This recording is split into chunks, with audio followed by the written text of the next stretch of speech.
Welcome friends, welcome back to our channel Crystal Learning. So today we will see the subject that is basic thermodynamics.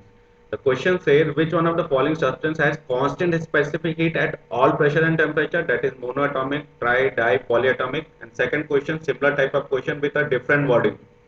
That is specific heat of monoatomic gas increases with temperature rise, decreases with temperature, does not depends on change in temperature. So most of the time student does is just mug up the answer that what is the right answer. But if there is certain twist or language change is there, so he is not able to do that or he is not confident in that. So we must know the correct explanation so that if there is certain twist in the question, then definitely we can give the right answer. So let's see the explanation. This topic falls in the chapter that is kinetic theory of gases. But most of the time, what happens, we don't go into the details of this topic that is kinetic theory of gases. So we just read on the superficial knowledge. We just read from the top and we don't go to the details. So some things get missing in that. So today I will try to give a more detailed preview in this regard, and there might be some confusion when you are just searching some topics related to this in the books. The different books have given different data, so there might be confusion because I myself got confused while writing the explanation or giving the correct explanation when I was referring different books. So different data was given, so I got confused. So after reading many books, that confusion got clear. So I will also mention that confusion also. So we know that gamma is Cp upon Cv. Some initial relationship we know, that is Cp equal to gamma R upon gamma minus 1, Cv equal to R upon gamma minus 1, Cp minus Cv equal to R. And this N is number is the amount of substance in mole. Okay, an amount of substance in moles. You keep the value 1 and you will get the original relation which we study most of the time. So now new term will be coming, that is degrees of freedom. What is degrees of freedom? Degrees of freedom is the total number of degrees of freedom of a mechanical system is equal to number of variables required to specify the motion of the system.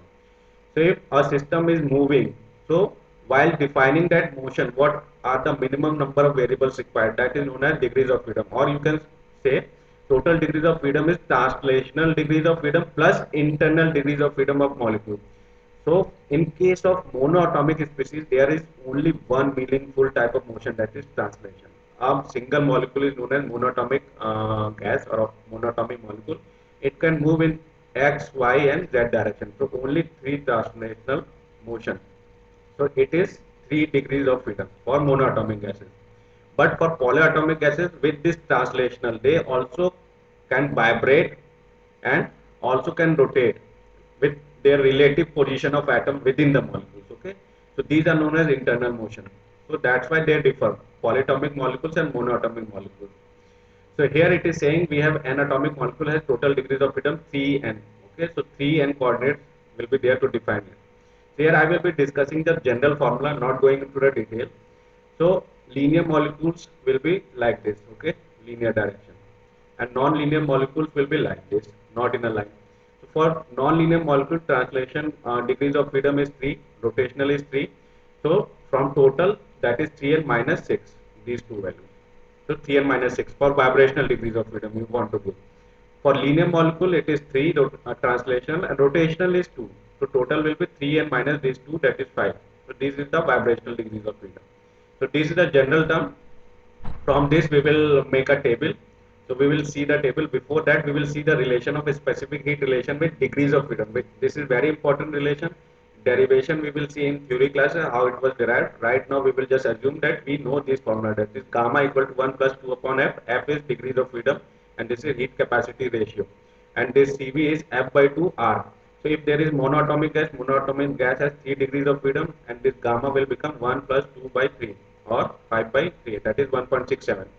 Of diatomic gases at room temperature has 3 translational and 2 rotational degrees of freedom, and vibrational degree is not involved except at high temperature. So if it is talking about room temperature, then it has 5 degrees of freedom. So gamma will become 1 plus 2 by 5, that is 7 by 5, 1.4. So these are the relation. You can give also CPCV. So this relation you must by heart, important relation, these three relations. Okay, so I will directly make the table, and this is monatomic gas, this is diatomic gas. Okay, these are diatomic gas can rotate in this plane and in this plane, and it can vibrate in this direction. Okay, so it is showing some motion. So this is the table, and the heading, just read down this heading, that is classical mechanical treatment, okay, of vibrational of polyatomic gas. We will treat vibrational mode as classical mechanical treatment. Okay, on this table is made.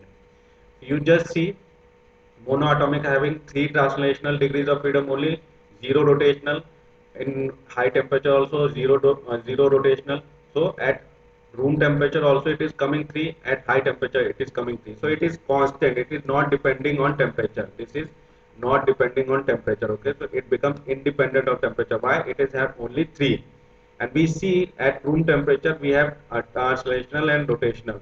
But if you go to sub means a temperature lesser than this room temperature, then only translational will be active, no rotational. And this at high temperature vibrational gets active. So we see different types of motion getting active at different temperature, but it is having only 3.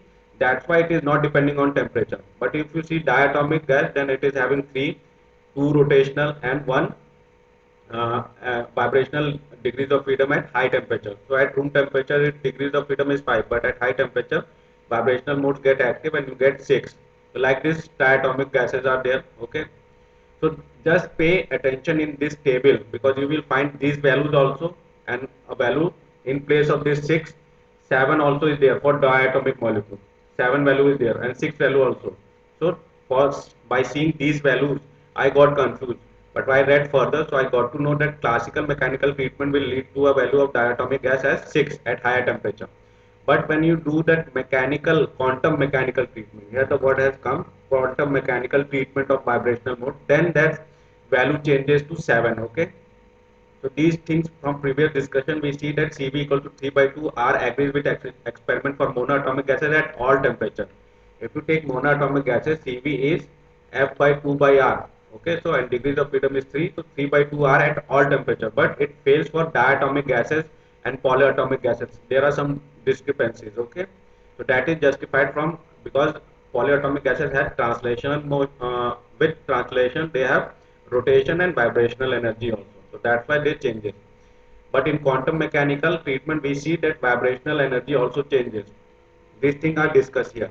For diatomic gases at high temperature it is given by 7 K by 2. But at when you decrease the temperature, that is intermediate temperature, it is 5 K by 2, and to low temperature it falls to 3 K by 2. So this is falling, you see. So now why it is falling? Because in quantum mechanical consideration, virtually any translation energy value is allowed. Of course, translation degrees are quantized, but their spacing is so close together that it results in a virtual continuum energy level. This is the definition of quantum mechanical, that how it is written. I am not also able to understand this sentence, so you can also leave that. This is the statement given in quantum mechanical, how you see motion in the atoms. So we can leave this because we are not able to understand. But I will just show you the table. Okay, that how that table is getting changed in quantum mechanical treatment. This is the important. Okay, this. Because you see that translation value will won't change, that monoatomic 3 it will be 3 always, whether you treat it quantum mechanical or classical mechanical, that won't. But if you see diatomic molecule, then it is showing translational degrees of freedom as 2 3, rotational as 2, and you see that vibrational energy or motion is divided into 2, that is kinetic energy and potential energy, that is 1 plus 1, so it is getting 2. So now you see at higher temperature it is coming the value as 7 instead of 6. So this is the discrepancy of confusion which I found in the books. So I am able to make this clear, that you will find this both values 6 and 7. So please don't get confused, because 7 value is because of that quantum mechanical treatment. Okay. So likewise, all the tables will get changed at higher and lower temperature. Okay. Let's read out some summary, that whatever we have discussed here. We have seen that monoatomic and polyatomic gases differ because of that value of constant volume Cv. Because we see monoatomic gases has constant volume of Cv at all temperature, but polyatomic gases have different values. So a diatomic molecule necessarily they are linear, has one vibrational degrees of freedom. But when you treat it classically, this value is coming 1 in classical treatment. But this 1 vibrational degrees of freedom, you have to take value 2 in quantum mechanical treatment. So this quantum mechanical treatment is much closer to that experimental values. Okay, experimental values. They correlate quantum mechanical treatment. So we see at high temperatures, monoatomic gases can be treated as classical gases, and the specific heat at constant volume is practically constant. For monoatomic gases, they can be treated as classical gas, and given by Cv equal to T2 by R. However, but for polyatomic gases, the specific heat constant volume is a function of temperature. You can't treat them as classical gas. Okay, so monoatomic gas has only translational degrees of freedom, which is effective, which is 3. At high temperature, rotational and vibrational degrees of freedom are not effective. They don't have. Thus, its specific heat is independent of temperature. Okay, so from this line we got to know that its specific heat is independent of temperature. So in other summaries also we see that diatomic molecules degrees of freedom is coming 6 when you are treating it in dynamic or classical form. Okay, but when you are treating in thermodynamics form or in quantum mechanical form, then it is coming as 7. So it is written here. So diatomic molecule has 6 dynamic degrees of freedom and 7 thermal degrees of freedom. So I hope I was able to reduce some confusion among the literature which can be found in the books. So now coming back to our question. So this question says which one of the following has constant specific heat at all temperature and pressure, that is monatomic gases, and specific heat of monatomic gases does not depend in changing temperature. I hope you enjoyed the explanation for this question. Now you don't have to mug up the answer that why it is happening, and if suppose in any interview it is asked that why it is happening, so you can give a proper justification to your explanation. So meet you with the next question with the next concept in the next lecture. Till then, have a nice day.